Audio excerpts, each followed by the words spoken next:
mbokk yi asalaamaaleykum ginnaaw bi leen nuyoo ziyaar leen rafetlu seen ànd ak Ablaye Naar mbokk yi mbir mu yéeme te doy waar dellu na xewati ca dëkk bu sell bari Touba te leen rek waral ko mu di ñàkk kaaraange gu métti gi askan Touba dëkkee dundee saa su ne mbokk yi ngir yàlla vidéo bi képp koo xam ni yàlla dogal na nga jot ci na nga ko jël yaatal ko ba mu dej fépp mu dem ba ci kilifa yi rawatina askan Touba gépp jot ci vidéo bi mbokk yi guddi gaawu jàpp dibéer démb yemook juróom-ñaari fan ci weeru février atum 2026 defkatu ñaawtee fi dellu nan defate lu ñaaw ci dëkk bu célébré Touba mbokk yi Xaadim Samb di borom boutique ñëpp xam na ni ca dëgg-dëgg ñii la leen taxoon a jóg moo di boutique Xaadim Samb wala bokk alalam na xam ñëpp xam na ni Xaadim Samb day teel a tëj boutique-am ndax lu jëm ci wàllum kaaraange bi mu ñibbee nag lañu ko fekk biir këram 1h bi mu jotee ba fegg fanweeri simili ci guddi ñu jaar ci fenêtre salle bi fekk ko ci biir néeg bi daal di koy tiimale pistolet mbokk yi jaasi paaka xeetu arme bu nekk ca dëgg-dëgg yor nañ ko ba daal di koy gaañ yu métti métti mbokk yi te dir bu yàgg nag nekk nan ci biir kër gi ñoom def ko te ñaawtee fi leen rek la ñu bëggoon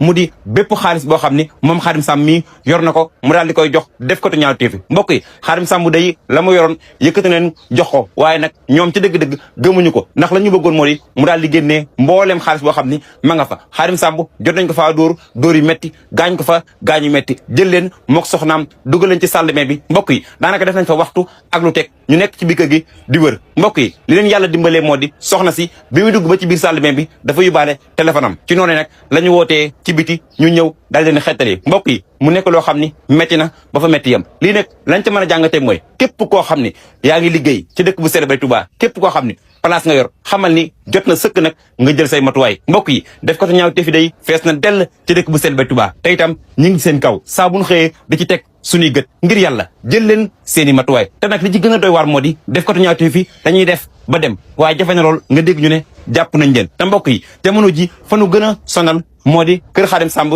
fi mu nekk mu di Saam ak li ko wër na koy tam boutique bu fi mu nekk moo di Madiana 1 ba 6 mbokk yi kilifa yi nañu jël seeni matuwaay dimbali askan Touba waaye jàpp naa ne kaaraange gi fi mu war a njëkkee moo di askan Touba ñoo war a njëkk jël seen matuwaay mboolem association bi nga xam ne mi ngi nekkoon ci gox yi nañu ko dekkilaat ñu jug ndawi koñ yi nañu jug ngir yàlla mën a aar seeni koñ jamono ji nag doy na war bàgg ci lool Xaadim Samb ñu ngi lay masawu jàmbaar la liggéeykat la mbokk yi lii nag fa muy àgg moo di bépp ndaw boo xam ni ma ngi ci dëkk bu célébré Touba di góorgóorlu fa muy àgg moo di du ñeme ca dëgg-dëgg ndax jàpp na ne lépp lu mu liggéey rek jafkat ñaawtee fi dinañ ñëw jël ko mbokk yi ci lu yàggul dara dégg ngeen ay bés rek lay tollool ñu dem agressé benn boutique boo xam ne ma ngi ci dëkk bu célébré Touba Madiana 5 ba daal di fay gaaj ñaari nit bi 22h di jot jamono bi nga xam ni clients yi ña nga ci biir bitik ba ñu dugg ca dëgg-dëgg ngir digg jël alal ja fa nekk mbokk yi bitik ba ñu duggoon ak borom bitik bi nga xam ni moo nekk ci wetu bitik boobule moom la ñu fekk biir këram